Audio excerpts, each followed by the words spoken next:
Video के नीचे subscribe के बटन पर क्लिक करें, बेल के आइकॉन पर क्लिक कीजिए ताकि हर नई वीडियो की नोटिफिकेशन आपको मिल जाए। आज हम गुफ्तगू करेंगे सूरतुन नजम के बारे में। सूरतुन नजम जी ये 53 नंबर है इसका।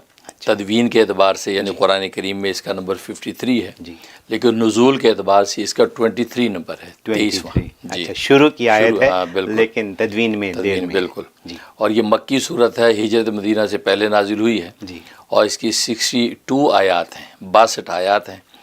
और इसमें बड़ा अजीब व गरीब मजमून बयान किया गया है, और वो मेराज का मजमून, मेराज यानी इसरा और मेराज को वाक़या जो हुआ जी जी। तो सूरत इसरा के अंदर उसके इब्तदाई हालात बयान हुए, सुबहान अल्लज़ी असरा बिअब्दिही, जो बनी इसराइल में। और इसमें उसके बाद यानी मेराज का वाक़या, यानी आसमानों पर जब आप आलम बाला पर गए हैं और मकाम आहदियत पर पहुँचे हैं और अल्लाह तबारक व तआला का जो क़ुर्ब आपको बिना है दुनू मिला है, उसका तज़किरा इस सूरत में है। अच्छा, इसलिए इस सूरत में इंतहाई आज़म का ज़िक्र है जी।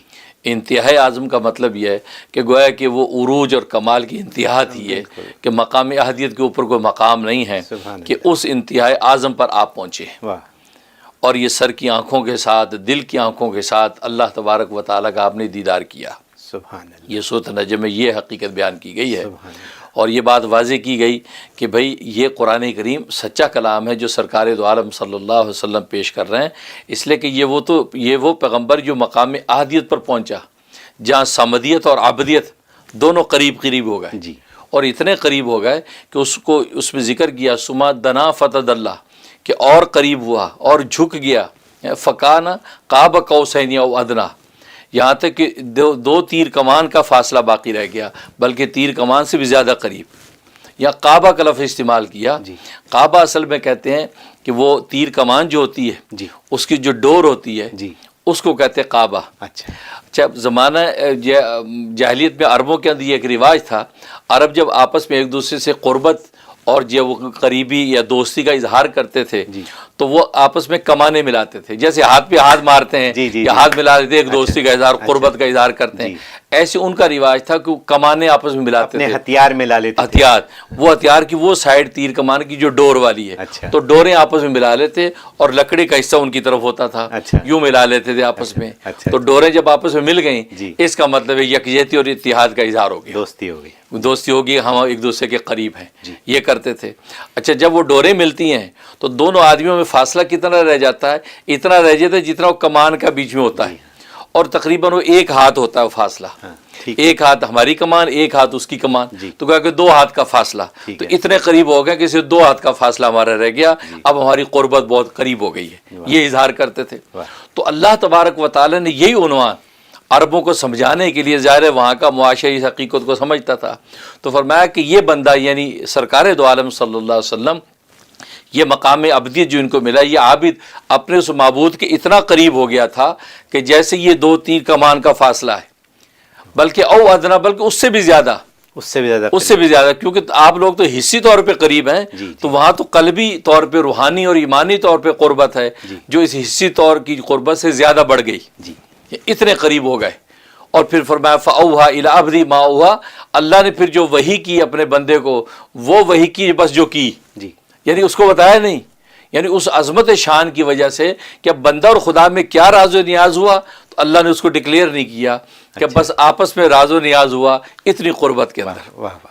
ये शान इसमें बयान की, और कुफार और मुशरिकीन को ये बताया कि ये कुरान करीम बिल्कुल सच्ची और हक किताब है, और ये अल्लाह तबारक व तआला का पैगाम जो पैगम्बर दे रहे हैं, ये ऐसी नहीं दे रहे, ये तो उस मकाम आहदियत पर होकर आए, वह जहाँ समदियत और अबदियत आपस में बिल्कुल पास पास खड़े हैं जी। और जिब्राइल अमीन जो फरिश्ता लाता था, दुनिया में इंसानी शक्ल में आता था, तो तुम कहते थे यार इंसानी शक्ल में है, हमें क्या पता ये फरिश्ता है जी। लेकिन इस नबी ने तो सर की आंखों के साथ दुनिया में भी इसको देखा, और मेराज के मौके पे इस फरिश्ते को देखा कि जो पूरे उफ़क़ में फैला हुआ है। तो लिहाजा इसकी इस सदाकत में कोई शुबा नहीं है। अब तुम अपनी फ़िक्र कर लो कि हमें इस कुरान करीम पर ईमान लाना है, और ये वही जो हमें पैगम्बर पहुँचाते हैं, ये कलाम सादिक है, और ये इसको इत्तिबा करने के काबिल है, इसी से तुम्हारी निजात होगी। और जैसे इनको जो क़ुर्बत अल्लाह की मिली है, अगर तुम ईमान में आ जाओगे तो अल्लाह तबारक व तआला ईमानी तौर पर तुम्हें भी, रूहानी तौर पर तुम्हें भी वो मेराज अता कर देंगे। اور یہی وجہ ہے کہ اس سفر میں نماز کی دولت عطا کی گئی، اور نماز کو خود سرکار دو عالم صلی اللہ علیہ وسلم نے الصلاۃ معراج المومن فرمایا کہ نماز مومن کے معراج ہے، کہ اگر ایمانی رشتے والا انسان جس سے مجھ پر ایمان جو قبول کیا، وہ اگر چاہتا ہے کہ یہ روحانی طور پہ اللہ کا وہی دنو اور قرب پالے جو مجھے ہی حصی طور پہ ملا ہے، تو نماز کے سجدے میں گر جائے تو اس کا سر اللہ کے قدموں میں ہوگا، سبحان اس کو ایمانی معراج مل جائے واہ گی۔ واہ، یہ کیا تحفہ اس معراج کے موقع پہ ملا، بہت تو وہ راز و نیاز کی باتیں۔ تو یہ سورۃ نجم کے اندر اس حقیقت کو بیان کیا گیا ہے، اور اس میں بتایا کہ یہ کلام جو ہے الہی ہے، بالکل صادق ہے، اور نبی بالکل سچا ہے، اور اس مقام پر وہ ہو کر آیا ہے، اور سر کی آنکھوں سے، دل کی آنکھوں سے انہوں نے جو ہے اس کو دیکھا ہے، دیدار کر کے دیدار کر کے آیا ہے۔ جی واہ، تو یہ اس میں موضوع بیان کیا۔